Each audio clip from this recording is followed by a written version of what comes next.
High বন্ধুরা, তোমরা সবাই কেমন আছো? আজ ছিল আমার মেয়ের ষষ্ঠী পুজো।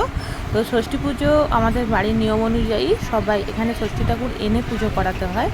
তো আমার এখন শরীর অসুস্থ, তাই ঠাকুরমশাই নিজেই এসে পুজোর জোগাড় করছে, আর আমার ননদরা আসে এখানে, ওরা জোগাড় করছে। আর আমার মেয়ে তো দিব্যি লক্ষ্মী হয়ে ঘুমাচ্ছে। ও তো জানেও না আজকে ওরই পুজো হচ্ছে বা বাড়িতে কী অনুষ্ঠান চলছে, ও কিছুই জানে না। তো আমার ননদরা ফল কাটাকাটি চলছে, আর আমার ছোট্ট ভাগ্নি বসে বসে পুজো দেখছে। আর আমার বর তো দেখে নিচ্ছে কী কী আনতে হবে না হবে, ও তো ওই করছে। তো মোটামুটি সবশেষে পুজো শুরু হয়ে গেল। আর আমার বর ওখানে মেয়েকে কোলে নিয়ে বসে আছে, আর দিদিরা সবাই দেখছে যে কি জোগাড় করতে হবে আর কি লাগবে। সবাই পুজোর ওখানে বসেছে। তো পুজো মোটামুটি ভালোভাবেই চলছে। আর আমি তো বসে আছি, আর আমার বর আমার মেয়েকে নিয়েই বসে আছে। আর আমার মেয়ে তো দিব্যি ঘুমাচ্ছে। ও এমনিতে খুব লক্ষ্মী, কারোকে বিরক্ত করে না সব সময়, সেই জন্য এখন ছোট্ট তো ঘুমিয়েই থাকে।